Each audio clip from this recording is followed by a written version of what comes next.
नमस्कार, मैं फिर से राजू देवासी और हमने सुबह एक खबर डाली थी कि ओम साहू जी पधार रहे हैं 2 साल की धार्मिक यात्रा पर, जहां 51 शक्तिपीठ और 12 ज्योतिर्लिंग का आप दर्शन करेंगे। 2 साल बाद आएंगे। सबसे पहले तो इतना बड़ा फैसला और आपने लिया कैसे ऐसा संकल्प, आज हम दर्शकों से रूबरू करवाएंगे। ओम साहू जी, सबसे पहले आपको बहुत बहुत धन्यवाद जो इस प्रकार से आपने एक यात्रा का संकल्प लिया।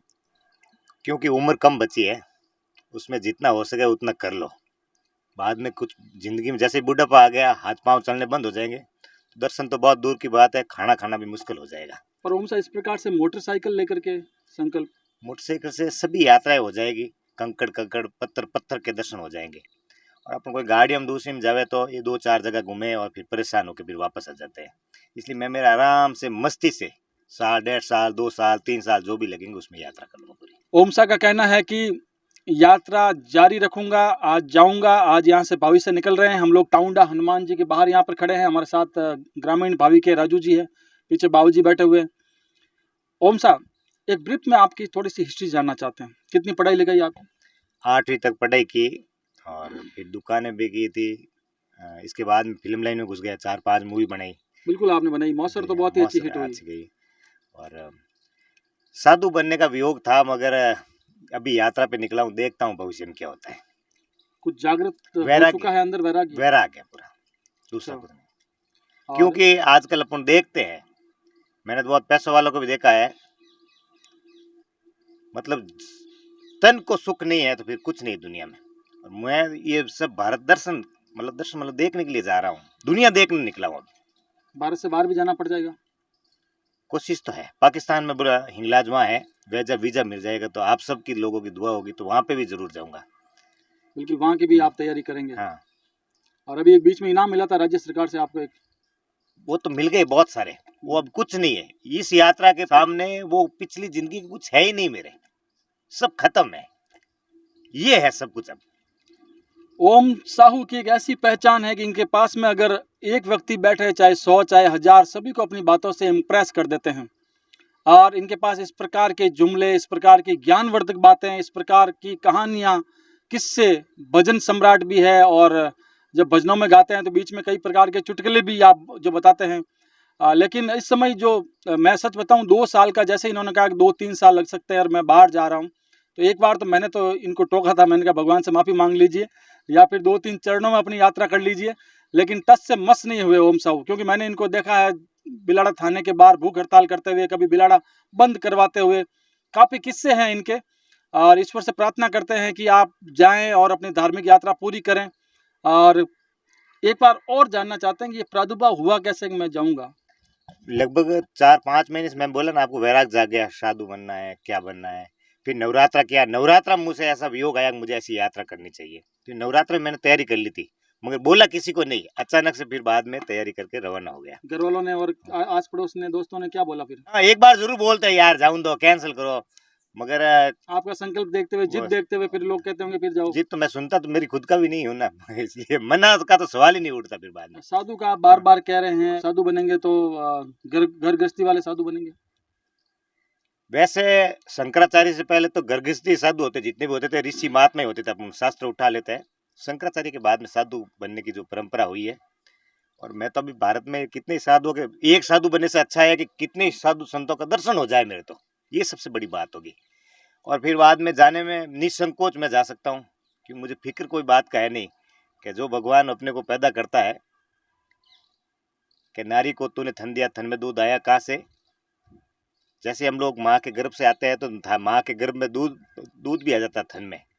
तो वो जो ऊपर वाला है वो अपनी हेल्पिंग भी करेगा, और उसके भरोसे अपन निकल गए। अभी ईश्वर के भरोसे अपने आप को छोड़ करके एक मोटरसाइकिल से आप यात्रा करेंगे और काफ़ी धार्मिक स्थानों पर जाएंगे। और वैसे अभी जो सोशल मीडिया का ज़माना है, तो आपने फेसबुक और आप यूट्यूब पे आप जो है एक्टिव रहेंगे? हाँ, ये मेरा चैनल है ना जी, ओम साहू जोधपुर ब्लॉग। ओम साहू जोधपुर व्लॉग्स। आप और ज़्यादा इसको जूम करके दिखाइए।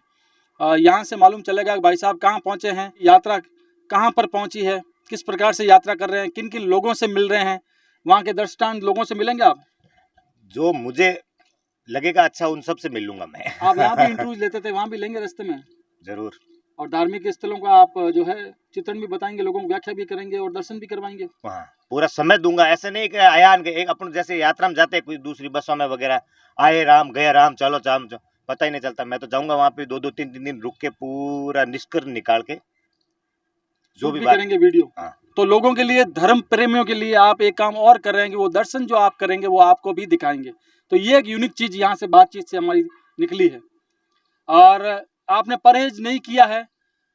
अगर कोई ओम जी भाई साहब की इस धार्मिक यात्रा में अगर कोई सहयोग करना चाहे धन से, तन मन धन से, अगर आप जिस रास्ते से जा रहे हैं, अगर वहाँ आपके घर है, होटल है, आप वहाँ इनको रखना चाहें, बुलाना चाहें, रुकवाना चाहें, इनको धन से अगर आप हेल्प करना चाहें, वो भी नंबर हम स्क्रीन पर मुहैया करा देंगे। धन तो ज्यादा कुछ नहीं चाहिए, अपने पेट्रोल वाला हो जाए काफी है। बिल्कुल बिल्कुल। जब इन्होंने बात की थी, हम लोगों ने बस स्टॉप पर बैठे थे, तो पूर्व सरपंच लोटौती प्रहलाद जी सरगरा, उन्होंने हाथों हाथ कहा मैं पेट्रोल भरूंगा 1100 रुपए का। वो बिलाड़ा आपके लिए तैयार खड़े वहां पर। दोस्त लोग तैयार खड़े हैं। ईश्वर ही आपको आगे रास्ता देगा। और आप, हम कहते हैं जल्द से जल्द आप अपनी यात्राएं पूरी करके आएंगे। और हम आपको मिस भी करेंगे, लेकिन आपका जो है सोशल मीडिया पे हम लोग देखते रहेंगे। धन्यवाद, मैं देखता रहूंगा आपका चैनल। ठीक है। क्या अपील करेंगे लोगों को? अपील से यही है, जितनी जिंदगी में है उतनी एक तो किसी की बुराई मत करो, जितना हो अच्छा काम कर दो, बाकी कुछ नहीं है। जिंदगी आती रहती जाती रहती। मैंने बहुत लोगों को देखा सुसाइड करते हुए, जो ज्यादा अकड़ अकड़ के बोलते थे वो सुसाइड कर लिया बहुत से लोगों ने। और बुढ़ापा आ गया तो पैसे बहुत हो जाए मगर हाथ पांव रह जाए। और आपको मालूम है धनवान लोगों को तो सबसे पहले खाने के लिए ही मना करते हैं डॉक्टर। तो उससे चाहता है आपने जवानी में भगवान का राम जरूर ले ले, क्योंकि राम के नाम में सब कुछ है, ताकत है। कोई लोग बोलते हैं बुढ़ा होने के बाद में राम जी का नाम ले लेंगे, तो बुढ़ा होने के बाद में तो खाना खाना भी अपने बस में नहीं रहेगा, तो राम जी का नाम क्या ले लेगा। इसलिए सिर्फ अच्छा करो, बस यही मैसेज है, लास्ट एंड फर्स्ट। और दीपावली जो है अब आप रास्ते में मनाएंगे? मेरे तो रोज ही दीपावली हो गई ना। मेरी तो रोज ही दीपावली है। परसों ही दीपावली है यार, आप पहले से यहाँ मैंने क्या बोला, एक दीपावली एक तिथि है, राजा रामचंद्र जी आए उसलिए। और मेरे तो आज से ही दीपावली चालू हो गई, हमेशा के लिए खुशी खुशी है। बस। तो दोस्तों, ओम साहू जी भविष्य से अपनी यात्रा का यहाँ से जो है निकल रहे हैं। और टाउंडा हनुमान जी के यहाँ पे हमको यहाँ मिले हैं, पीछे महाराज श्री भी बैठे हैं। और हम लोग यहाँ पर इनसे विशेष तौर पर मिलने के लिए आए हैं। और हम ये चाहेंगे कि आप अपनी यात्रा सकुशल पूरी करें। ईश्वर आपको बहुत ज़्यादा संबल दे, हिम्मत प्रदान करे, आपको आशीर्वाद प्रदान करे। और जैसे ही कोई हम लोग संकल्प लेते हैं और वो संकल्प जब पूरा करते हैं, तो आपके अंदर हिम्मत भी आ जाती है, आपके अंदर चमत्कारी कई प्रकार की शक्तियाँ भी आ जाती है। हम चाहेंगे एक बार यहाँ से आप दिखाएं, और एक बार गाड़ी के पीछे से। ये 2 बोर्ड आपने तैयार करवाए हैं, और एक गाड़ी के पीछे भी आपने एक बोर्ड तैयार करवाए हैं जहाँ जय हिंद लिखा हुआ है। और 51 शक्तिपीठ एंड 12 ज्योतिर्लिंग भारत दर्शन यात्रा, यहाँ पीछे ओम साहू जोधपुर व्लॉग्स, यहाँ आपने इंग्लिश में लिखवाया है। पीछे गाड़ी के ऊपर लीलन भी लिखा हुआ, तो लीलन तो पार करा देगी आपको रास्ता। इस गाड़ी के ऊपर लीलन लिखा हुआ है। लीलन। बिल्कुल। तो आप जाट हैं, गोत्र आपकी सोऊ आपकी गोत्र है। हाँ। आपकी कुलदेवी कुलदेवी महाआशापुरा है। महाआशापुरा है। तो यहाँ से जाते हुए नाडोल भी होते हुए जाएंगे। तो सब, मैं तो छोटे छोटे मंदिर भी सब करूंगा। दर्शन तो लगभग ऐसे नहीं है कि खाली वहीं जाके रुकना अपने को। बिल्कुल। कोई भी अच्छा तीर्थ दिख गया वहाँ रुकना ही है। और जितना हो सके जहाँ रुकूंगा वहाँ पे कोई भी भजन संध्या होगी, वहाँ भजन भी करूंगा।